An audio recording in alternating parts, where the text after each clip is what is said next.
Olá, galerinha! Pessoal, hoje começa a nossa revisão para o Enem. Depois de passarmos 3 anos estudando juntos, trabalhando todos os conteúdos de Química do ensino médio, semana passada concluímos tudo o que tínhamos para ver. E hoje nós vamos começar a nossa revisão de Química, tá? Estou publicando aqui a primeira aula, tá certo? Ela vai ter aqui algumas questões para a gente debater, falar sobre os conteúdos, revisar. Logo em seguida vou colocar mais outras aulas, tá bom? Para também a gente ter mais possibilidades de rever o assunto, tá ok? Então hoje é o ponto de partida da nossa revisão. Obviamente eu vou fazer meio que uma ordem cronológica dos conteúdos. Hoje vou começar com assuntos que relembram conteúdos do primeiro ano, tá bom? Próxima aula a gente dá continuidade e dentro da cronologia vou abordar assuntos do segundo ano e assuntos do terceiro ano, ok? Devemos ter aí pelo menos umas 4 a 5 aulas para poder revisar tudo, tá ok?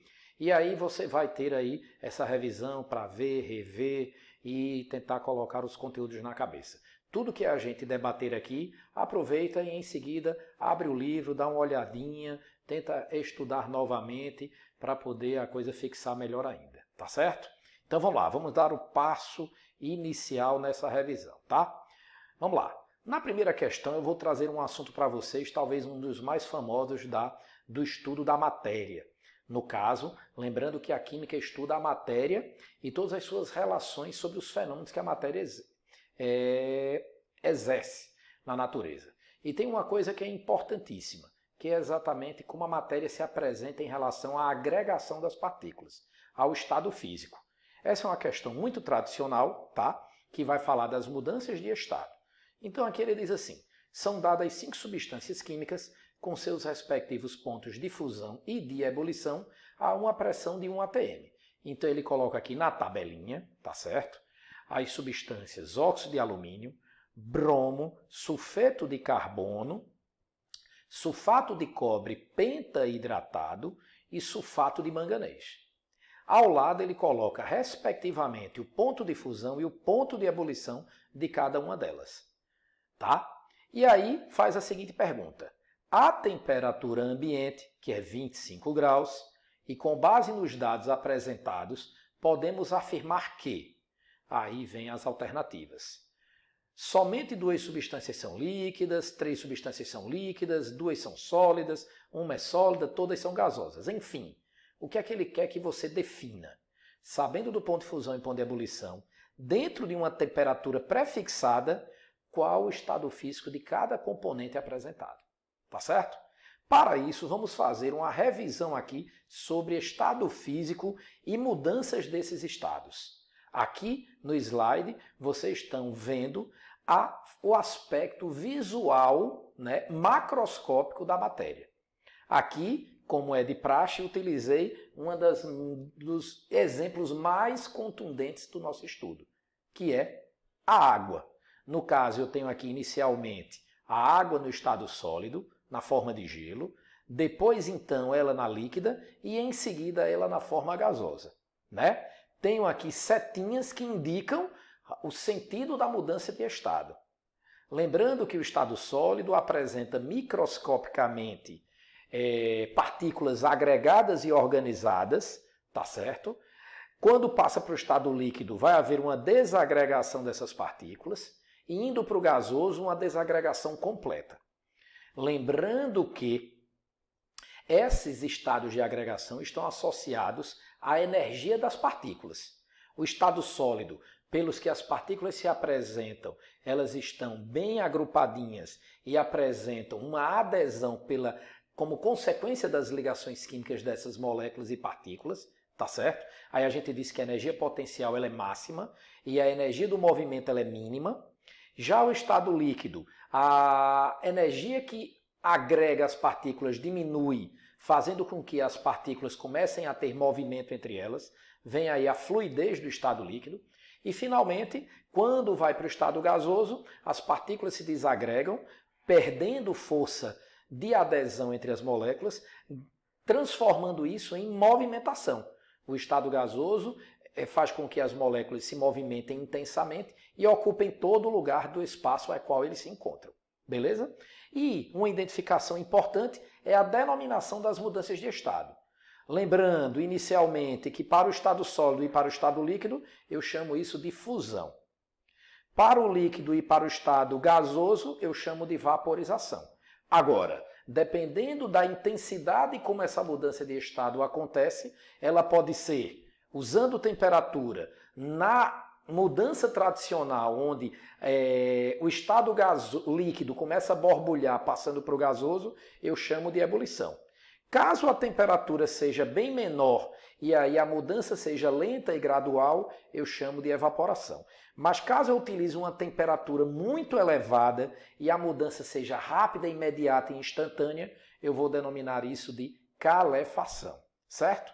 Para voltar do estado gasoso para o estado líquido, eu posso chamá-la de liquefação ou de condensação.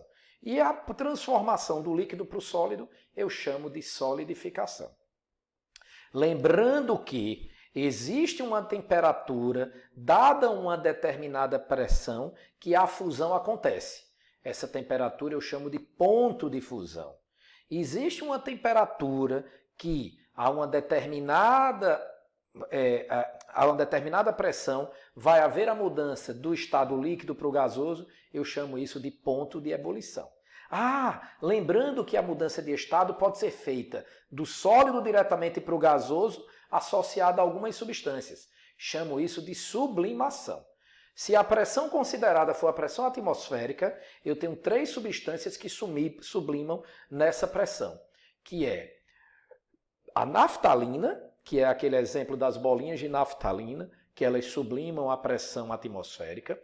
Temos também o gelo seco, tá? E temos também o iodo.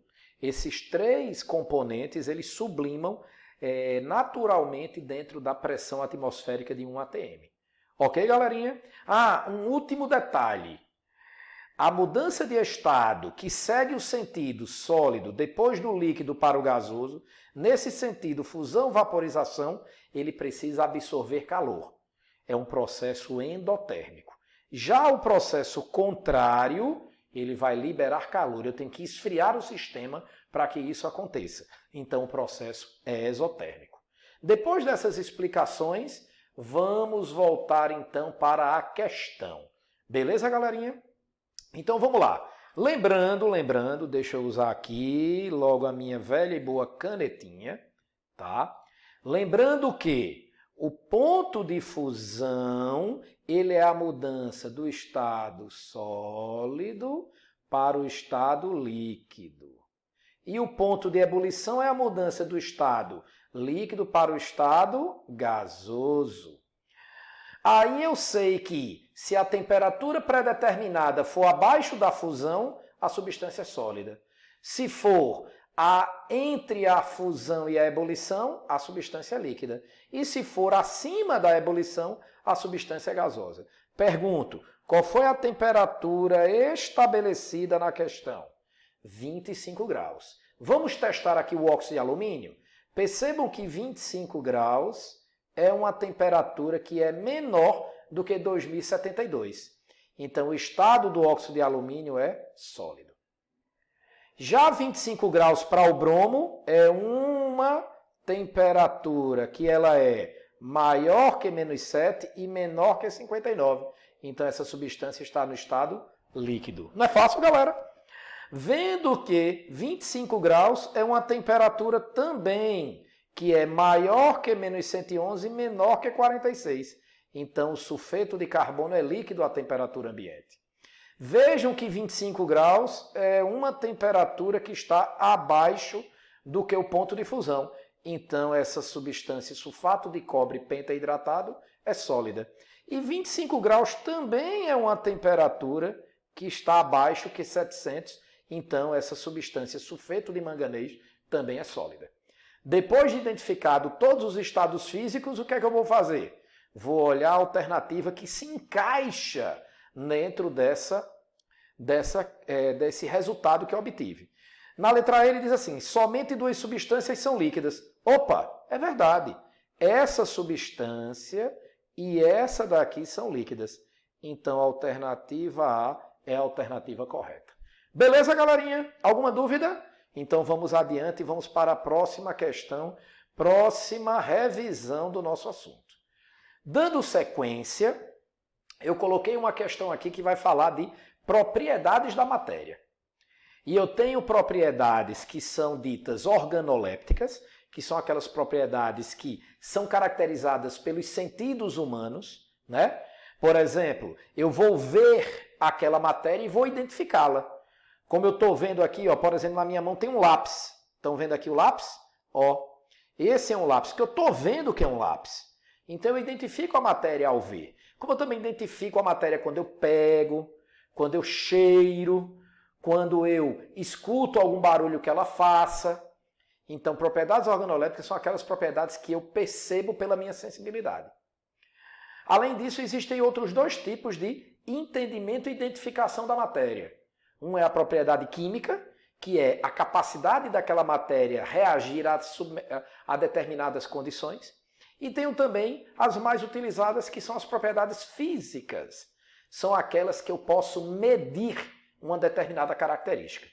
E dentre as propriedades físicas, comentei uma agora anteriormente, que é o ponto de fusão e o ponto de ebulição. Pois a temperatura que há a mudança de estado sólido para líquido e líquido para gasoso, elas são medidas por nós. Agora, tem uma que é muito famosa, pelo fato dela relatar o conceito de matéria. Matéria é tudo aquilo que tem massa e ocupa lugar no espaço.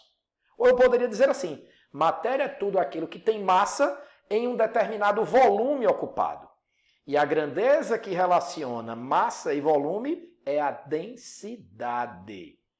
Pense numa grandeza importantíssima para a identificação da matéria. Dá para compreender a matéria, não completamente, mas a densidade já é uma grandeza importante. E essa questão número 2 vai tratar de densidade. Lembrando que densidade é muito explorado no Enem. Muito explorado, tá bom? Então olha o que é que ele traz aqui. Ele vai trazer uma questão de química com matemática. Olha só, vamos ler. Considere as seguintes características da moeda de 10 centavos. A massa dela é igual a 4,8 gramas e o diâmetro 20 milímetros e a espessura 2,2 milímetros. Admitindo como desprezível o efeito das variações do relevo, né, já que a moeda ela é cunhada, e quando cunhada ela deixa a demarcação dela, que você ao observar identifica que ela é de 10 centavos, né? Tem o verso da moeda, aqui é a cara e aqui é a coroa da moeda, isso aí faz parte da cunhagem. Mas ele está dizendo que você tem que desprezar isso daí, tá certo? Então, admitindo como desprezível o efeito das variações de relevo sobre o volume total da moeda, e sabendo que o volume de um cilindro circular reto é igual ao produto da área da base pela altura, e que a área de um círculo é calculada pela fórmula πr², a densidade do material que é confeccionada esta mesma moeda de 10 centavos é de aproximadamente.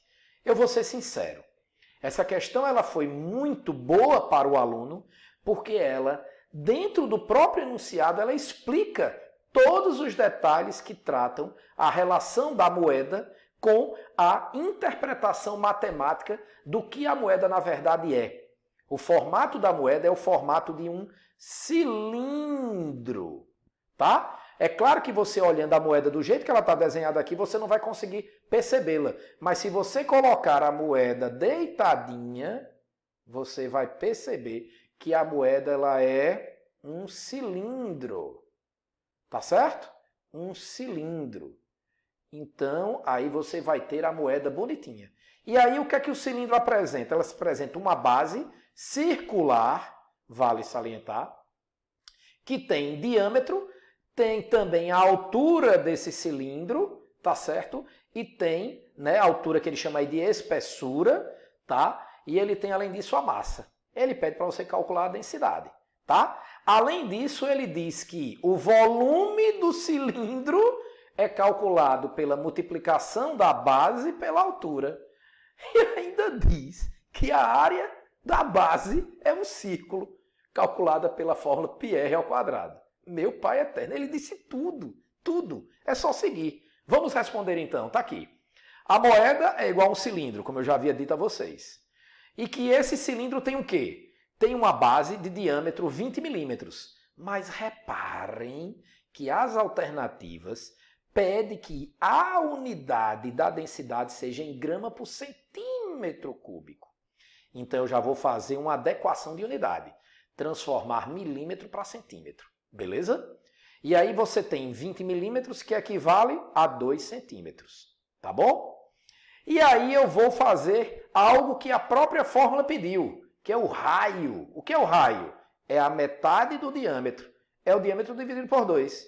Então, se lá ele me diz que o diâmetro é 20 milímetros, 2 centímetros, o raio dele é a metade e equivale a 1 centímetro. Além disso, ele me disse a espessura, que eu entendo que está se referindo à altura. 2,2 milímetros é a mesma coisa que 0,22 centímetros. Então, tudo transformado para centímetro, vamos para a fórmula do volume. Área vezes a altura. A área é πr ao quadrado, que ele me disse no próprio enunciado, e a altura representa pela letrinha H, tradicionalmente conhecida. Vou substituir a área, né? Π 3,14 vezes o raio ao quadrado 1, vezes 0,22, que é a altura, tudo isso é igual a 0,69 centímetros cúbicos. Densidade é a massa dividido pelo volume, tá? Formulazinha conhecida. Densidade, 4,8 gramas me foi dado no enunciado, dividido pelo volume que descobri, 0,69 centímetros cúbicos.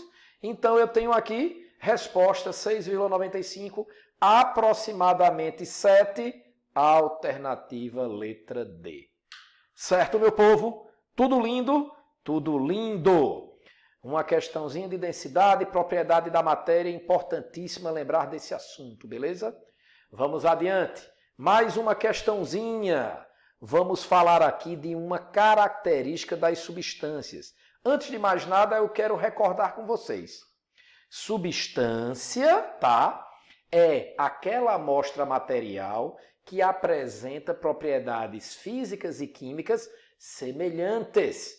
São representados por fórmulas químicas. Por exemplo, o gás oxigênio que respiramos. Beleza? É uma substância. A água é outra substância. Quando a gente respira o oxigênio, eliminamos o gás carbônico.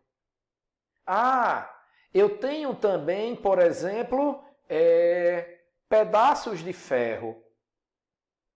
Ferro. O que é que eu quero mostrar para vocês? Que uma substância química, ela tem sempre uma mesma fórmula química representativa da sua identidade química.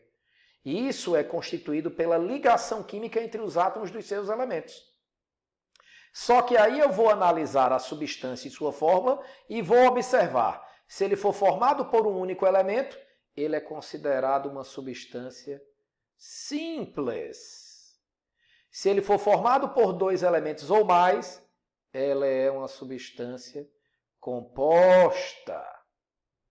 Tá? Então é assim que funciona. Agora, tem um detalhe da substância simples que vai ser abordado agora na questão 3. Detalhezinho que o Enem ama perguntar, tá? Então ele tem aqui, ó, nanotubos de carbono e fullerenos são estruturas químicas constituídas por carbono, mas que apresentam formas estruturais diferentes. Os nanotubos de carbono são estruturas cilíndricas e podem ser utilizados em escalas nanométricas em circuitos nanoeletrônicos. Só um detalhe, quando ele fala nano, nanotubo, nanoeletrônico, nanométrico, lembrar que nano é um termo que significa uma coisa muito pequena. Lembra do mili? Mili é 1000 vezes menor do que aquela unidade. Milímetro, por exemplo. Aí não tem o micro, é 1 milhão de vezes menor. O nano é exatamente uma outra escala que representa algo menor ainda. O nanômetro é 1 bilhão de vezes menor. Então eu tenho mili, 1000 vezes menor. O micro, 1 milhão de vezes menor. O nano, 1 bilhão de vezes menor. Essa é a escala que eu tenho menor do que aquela unidade que estou medindo. Então eu tenho aqui, ó, milímetro, vou botar aqui, milímetro, vou ficar meio sem espaço, mas vou colocar. Milímetro, deixa eu apagar isso aqui, não, vou botar aqui. Milímetro, micrômetro e nanômetro. Aqui milímetro é 10 a menos 3, micrômetro 10 a menos 6 e nanômetro 10 a menos 9. E nanômetro é um tamanho muito próximo ao tamanho atômico molecular, tá certo? Então, o homem descobriu que quando ele consegue fazer unidades de substâncias próximo ao tamanho atômico molecular, ele consegue ter propriedades muito melhores daquelas substâncias. E uma grande revolução que nós tivemos na engenharia de materiais foi a descoberta dos nanotubos de carbono, principalmente neste que ele acabou de dizer, circuitos nanoeletrônicos. Tá? Continuando a leitura, já o fulereno apresenta a forma de uma esfera oca, podendo aprisionar átomos ou moléculas. Seu uso na medicina está sendo estudado, uma vez que o fulereno pode transportar medicamentos pelo corpo humano. Aí ele mostra a visão microscópica de cada uma dessas espécies. Eu tenho aqui nanotubos de carbono, essa é uma visão microscópica, e tenho aqui o fulereno. Lembrando que cada vértice dessa bola de futebol, que é assim que a gente chama, tem um átomo de carbono ligado aqui. Tá certo? Um átomo de carbono ó, aqui. E aí são 60 átomos de carbono. Aí a pergunta é, o fenômeno relacionado à propriedade do carbono de se apresentar em diferentes estruturas é conhecido como... Aí, galerinha, vou mostrar a vocês o fenômeno. Toda vez que o carbono forma ele mesmo substâncias diferentes, como foi dito aí, fulereno, nanotubos de carbono, que é chamado de grafeno, grafite e diamante tradicionais, eu chamo isso de alotropia. Esse é o nome do fenômeno. Vale salientar que ele não se limita só a isso. Eu tenho a alotropia do oxigênio, famosamente interpretada pelo gás oxigênio da atmosfera e o gás ozônio. Tenho também o enxofre rômbico e monoclínico, que é um cristal de enxofre que encontramos no solo. Tenho também o fósforo, que se apresenta na forma branca, vermelha ou negra. Também exemplos de alótropos, tá? Lembrando, a alotropia é o fenômeno pelo qual elementos químicos formam substâncias simples diferentes, tá? Daqui os exemplos mais tradicionais. Beleza, pessoal? Recordaram aí? Ótimo. Vamos para mais uma questão. Vamos lá. Questão número 4. Opa! Conteúdo extremamente atual. Acidente ambiental de Brumadinho que aconteceu em 2019. Que também remete-se ao acidente muito semelhante que ocorreu lá em Minas Gerais, numa cidade próxima chamada Mariana. Tanto um quanto o outro foram semelhantes pelo fato de que barragens com resíduos da mineração do ferro, acumulado de forma indevida, não monitorada e avaliada pelas empresas, romperam e dali uma grande avalanche de lama percorreu ladeira abaixo e invadiu as cidades, trazendo uma destruição imensa, além de muitas mortes de pessoas que viviam ali. Né? O que é que ele vai tratar nessa questão? De um procedimento que se faz para aquela amostra mineral para separar o minério do ferro da lama. É exatamente a origem dessa lama que é guardada na forma de barragem. Vamos ler, por favor, que aqui eu vou tirar dela grandes exemplos de processos de separação de misturas. Olha o que é que diz, ó. A lama que vimos pintar de marrom a paisagem de Brumadinho consiste nos restos que permanecem após um processo chamado extração e beneficiamento do minério de ferro. A parte economicamente importante do minério de ferro é chamada de hematita. É o nome do minério, hein, galera? Não esquece. Lá eu encontro óxido de ferro, de fórmula Fe2O3. Vou botar aqui, ó. A hematita, esta que está citada aqui, ela tem como fórmula o Fe2O3, tá? Como o minério é moído... Ah, sim, desculpa. O principal deles é a areia, o óxido de silício. Aí ele bota em negrito. Para descartar a areia, o minério de ferro é triturado. Depois, ele é jogado em grandes tanques, nos quais o mineral mais leve, que é a areia, flutua em uma espuma. E o mais pesado, que é o que importa, a hematita, afunda. Como o minério é moído, o rejeito é composto por partículas finas. O tamanho delas varia desde a areia fina, que é mais grossa, até a argila, que por ser muito fina, se junta com a água e forma a lama. A lama. Esses rejeitos saem na forma lamacenta.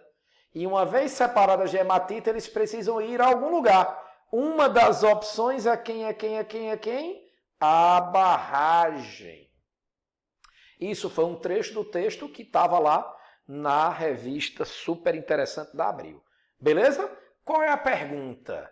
Considerando a parte em negrito do texto e os seus conhecimentos sobre separação de misturas, quais deverão ser os procedimentos para separar a areia da hematita? Meus amores, se eles pegam o conjunto de areia e hematita e colocam num tanque para daí flutuar uma parte e afundar a outra, está acontecendo o que a gente chama de flotação. Beleza? Agora lembrando, tem que ser o processo na ordem. Primeiro ele flutua, tá? Para depois ele afundar. Então, primeiro ele flota para depois decantar. Aqui é a imagem in loco daquilo que acontece lá na siderúrgica, lá na mineradora. Aqui é a espuma misturado com argila e areia. E a hematita vai decantando lá para o fundo. Ó, detalhe da flotação, estão vendo? Isso é uma imagem lá da própria mineradora. Beleza, pessoal? Compreenderam? Então, é isso que se faz. E a lama é o que faz a barragem. Aquilo é pura lama. Por sinal, ele não tem contaminantes químicos, tá? É claro que aquilo, quando cai lá no rio, vai deixar o rio lamacento. E aí atrapalha, obviamente, a vida marinha daquele rio.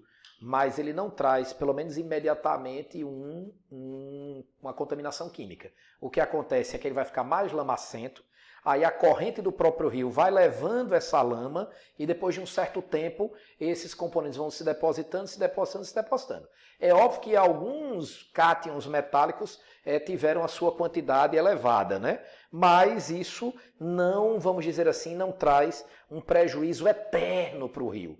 O rio, a própria natureza, ele é capaz de ir aos poucos e fazendo a sua adaptação e dentro de poucos anos esse rio vai se tornar, em seguida, voltar à sua condição natural, tá certo? Beleza? Então vamos dar continuidade e vamos aqui para a próxima questão. Questão 5. Essa questão 5 ela vai tratar de modelos atômicos, tá? É uma questão que é composta de 5 itens e a gente, a título de revisão, vamos debater aqui os 5 itens. Vamos ler aqui as questões. Diz assim, ao enunciado. Uma das perguntas que estudantes de química do ensino médio fazem com frequência é: qual modelo de átomo que devo estudar? Uma boa resposta poderia ser: depende. Para que os átomos modelados vão ser usados depois?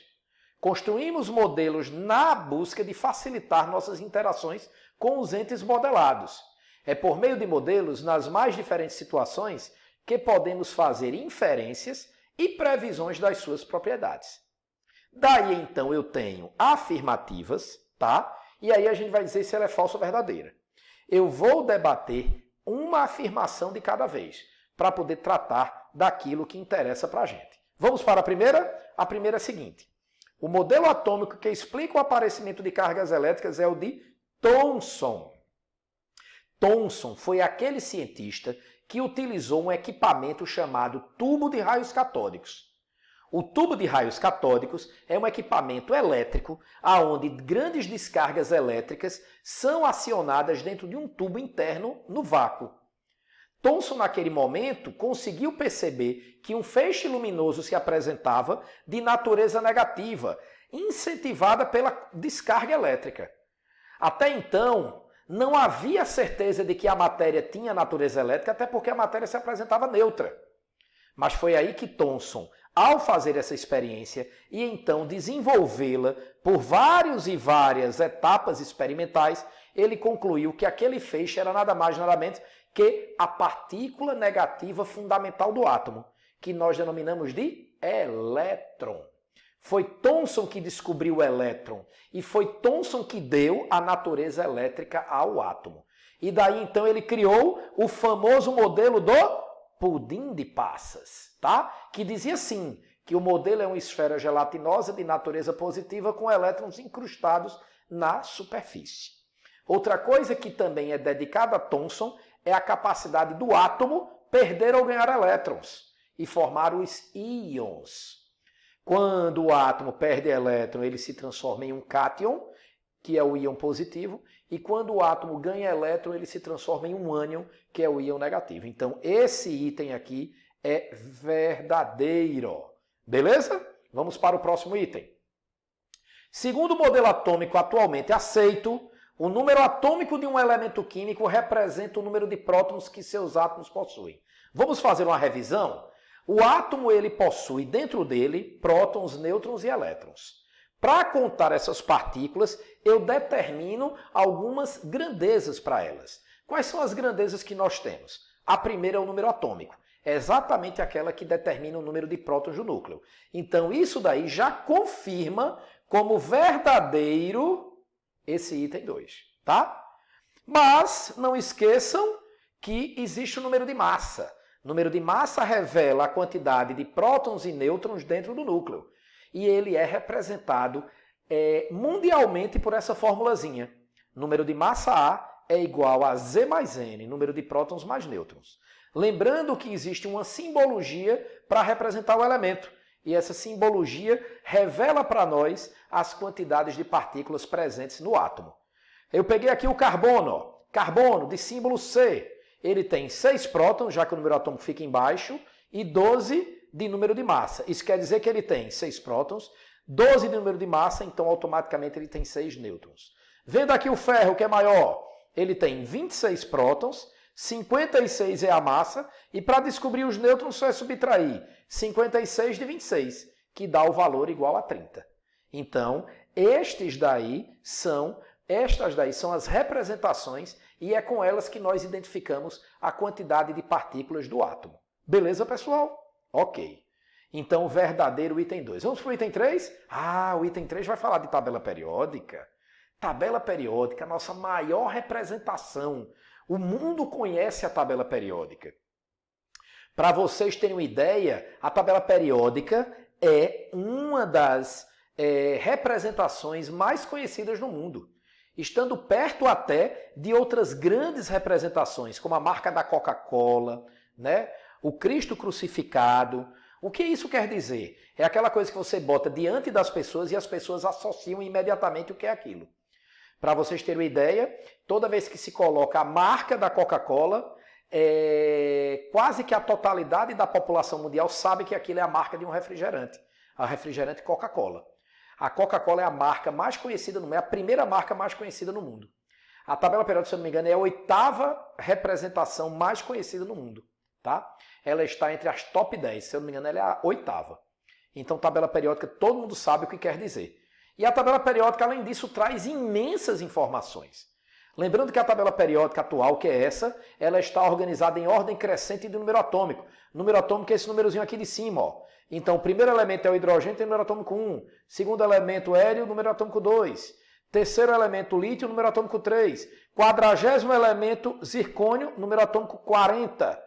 E assim sucessivamente.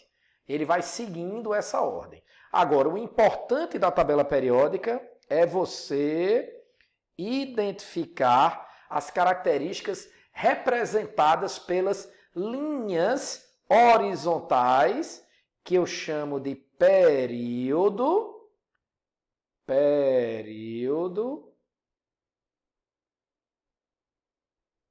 tá? E as colunas verticais, vou mudar a cor aqui, fazer uma arte, que eu chamo de família.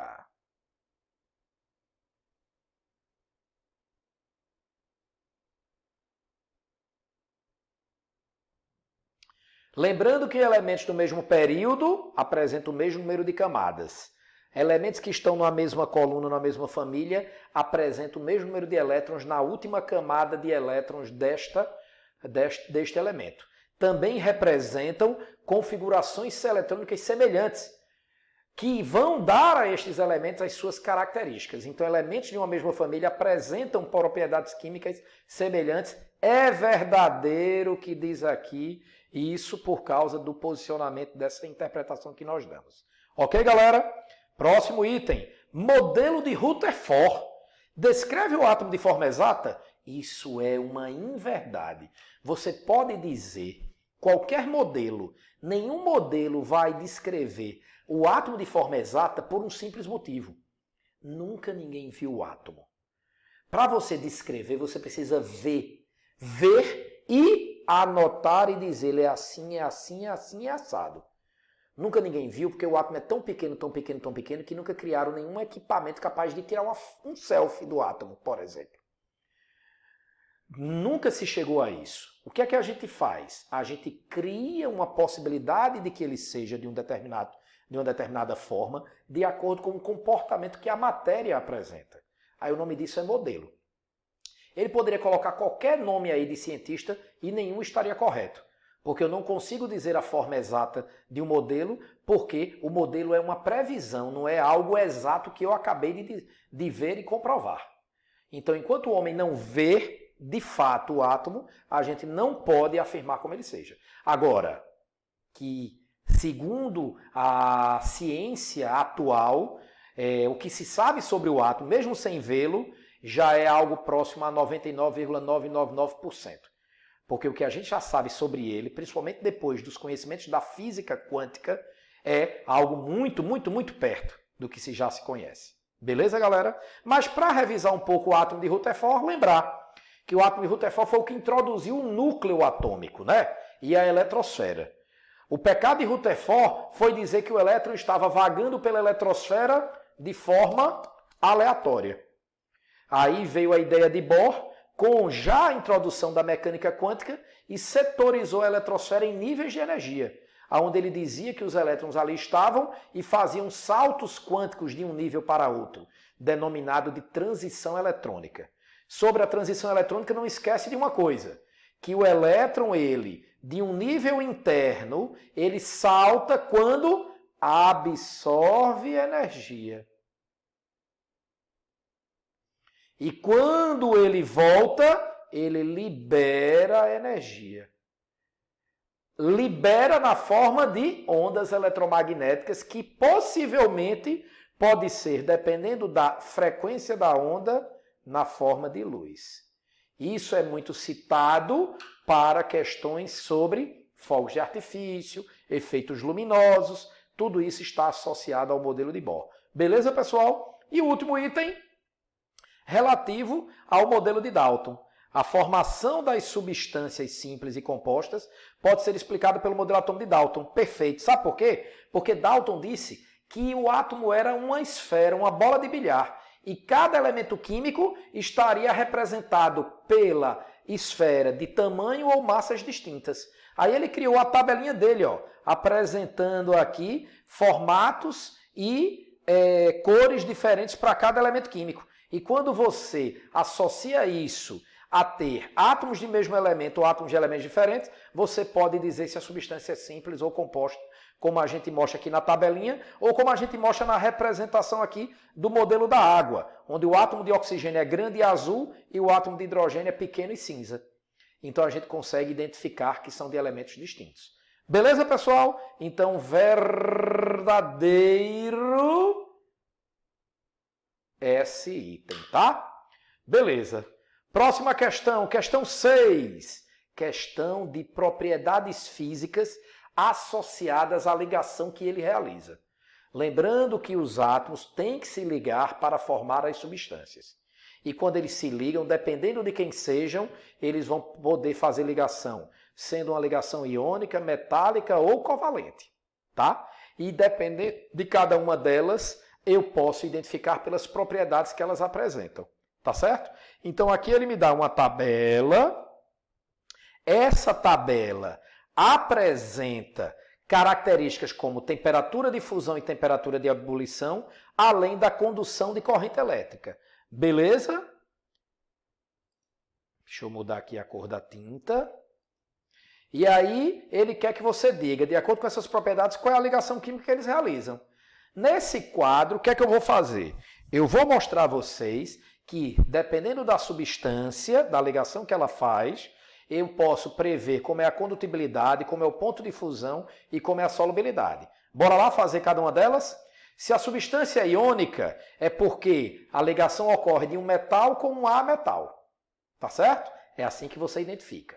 Essa ligação, ela envolve elementos opostos. E por ser de elementos opostos, elas se unem fortemente.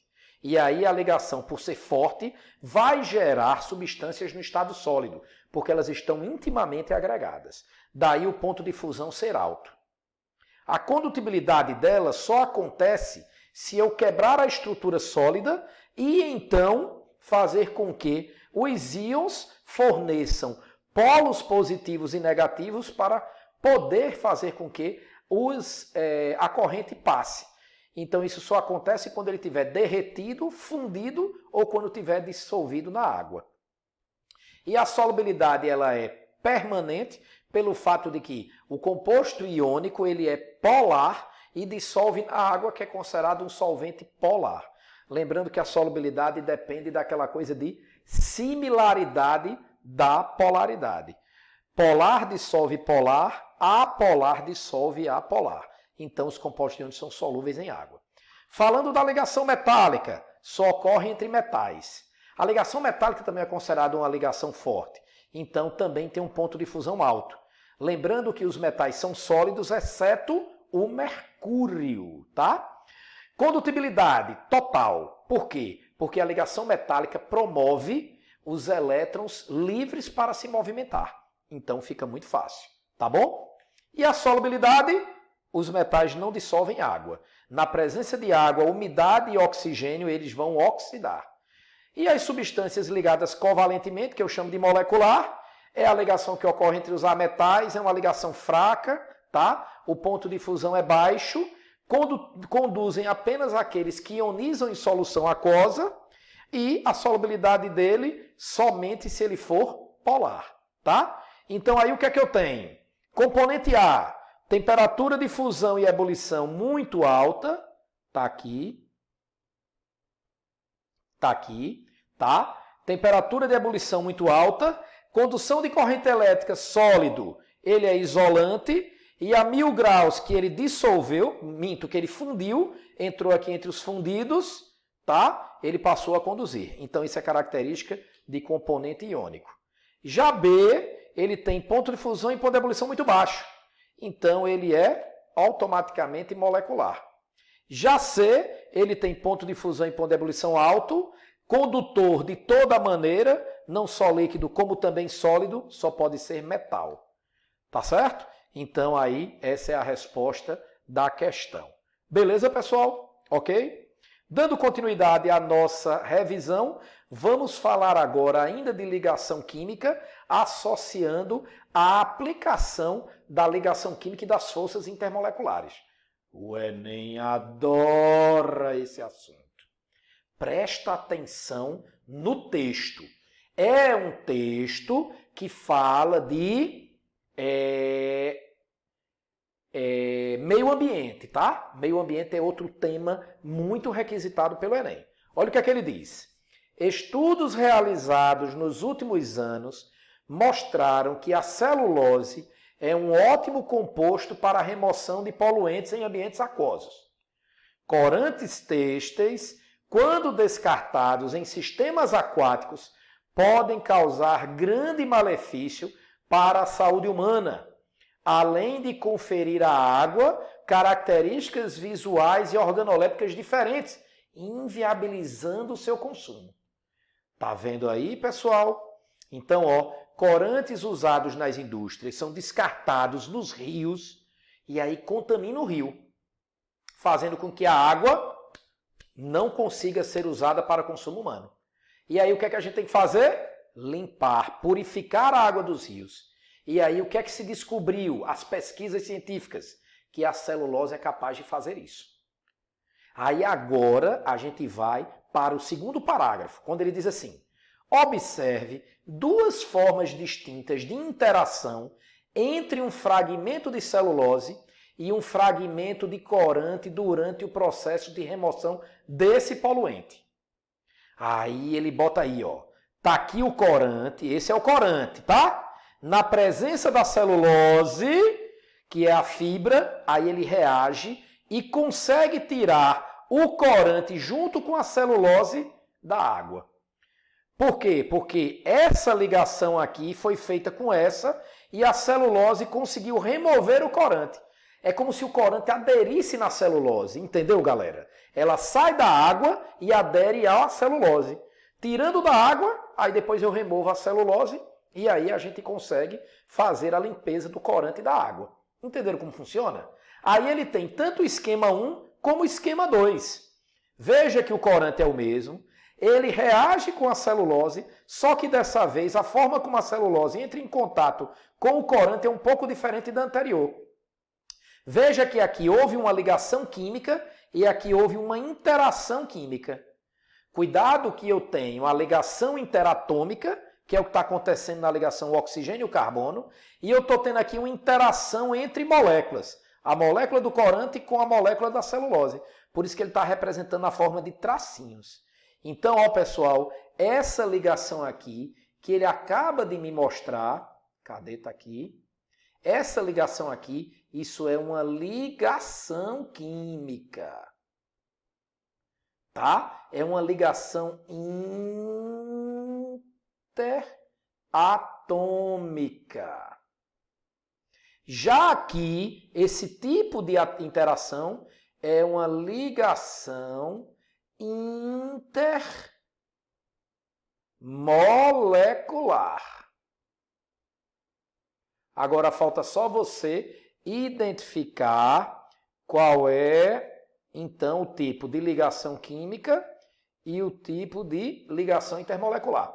A ligação interatômica é entre oxigênio e carbono, entre ametais. Então, é uma ligação do tipo covalente. Já a interação, ela é do tipo O ligado a H. Toda vez que eu tiver uma molécula com O ligado a H, eu chamo isso de ponte de hidrogênio. Isso, então, está correto na alternativa D de dado. Olha só, a partir dos esquemas 1 e 2 é possível afirmar que a remoção do corante ocorre através da formação de uma ligação covalente em 1 e de uma interação do tipo ligação de hidrogênio em 2. Não coube aí, tá certo? Então, alternativa D de dado. E para a gente finalizar a nossa aula, uma questãozinha aqui, global, também bem a cara do Enem, tá? Que ele vai agir aí a partir de um texto, ele vai tirar coisas científicas de dentro dele, tá? E aí ele pergunta sobre essas observações científicas. O que é que ele diz? Antes de me dirigir ao portão de embarque, fui até a lanchonete tomar uma super Coca-Cola com muito gás e muito gelo e limão para comemorar. Estava feliz, super feliz. Isso é um trecho de um livro chamado O Fazedor de Velhos, de Rodrigo Lacerda. Da onde, a partir daquilo que ele citou, a gente fala do refrigerante. Quando ele diz assim, esse trecho menciona 3 componentes do refrigerante que podem ser descritos da seguinte forma. Primeiro componente, gás. CO2 liberado pela bebida após decomposição do ácido carbônico, conforme a equação abaixo. Lembrando que o refrigerante, seja ele Coca-Cola ou qualquer outro, ele tem dentro da sua constituição ácido carbônico. E quando a gente abre, esse ácido carbônico que estava preso dentro da garrafa ou da lata preso, então ele, quando abre, a pressão atmosférica se iguala à do líquido e aí bolinhas de gás aparecem. Aquilo que está sendo liberado ali é o gás carbônico da decomposição apresentada aqui, ó. Estão vendo aqui? Cadê, meu Deus do céu, o mouse que eu termino perdendo ele aqui de vista? Está aqui. Então está aqui, ó, H2CO3 se decompõe em gás carbônico e água. O gás carbônico é exatamente as bolinhas. Segundo componente é o gelo, que quando é adicionado à bebida, o gelo derrete. A água sólida virando água líquida. E o outro é o limão, que possui em sua constituição um ácido chamado cítrico, onde a fórmula que ele deu aqui é o C6H8O7. Então ele tirou desse texto 3 características da composição do refrigerante e falou quimicamente de cada uma delas. Agora a gente vai para a alternativa para ver o que é que está certo. Vamos lá. Letra A. Os 3 são substâncias simples? De jeito nenhum. Porque o CO2 é composto e o ácido cítrico do limão também é composto. A água também é composta. As 3 são substâncias compostas. Vamos lá. O gelo na transformação se transforma em outra substância? Não. H2O sólido se transformando em H2O líquido é a mesma substância. A única mudança que teve foi no estado físico. Está errado. A decomposição do H2CO3 é um fenômeno químico. E H2CO3 se transforma em quê? Hein, galera? Se transforma em gás carbônico e água. É ou não é um fenômeno químico? Exatamente. É um fenômeno químico, sim. Então está correto a letra C. Aí ele pergunta na letra D. O C6H8O7 possui mais elementos que o ácido que libera o gás. Qual é o ácido que libera o gás? É o H2CO3. Aqui tem 3 elementos, hidrogênio, carbono e oxigênio. E aqui tem carbono, hidrogênio e oxigênio. Além de ter os 3 elementos iguais, tem os mesmos elementos. Só muda a quantidade de átomos. Então está errada a letra D. E na letra E, água sólida se transformando em água líquida é um fenômeno químico? Não. É um fenômeno físico. Pois fenômenos físicos são aqueles que a substância antes é a mesma da depois do fenômeno. Beleza, pessoal? Então, essa daqui foi a nossa primeira aula de revisão, tá? Espero que vocês tenham gostado. Já estou preparando a próxima, tá? A qualquer momento eu vou publicá-la, tá certo? E vou tentar aí fazer o máximo possível. Lembrando a vocês que mandei uma mensagem hoje convidando vocês para participar da revisão geral do ISO Colégio de Curso, a revisão final para o Enem, que começa dia 28.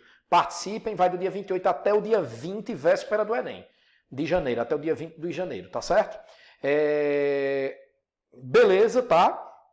Vamos fazer aí outras aulas dessas de revisão que publicarei já de imediato, tá bom? Então, por hoje é só, tá? Fico aqui, me despeço e até a próxima aula, tá? Valeu, galerinha. Beijo no coração. Tchau, tchau.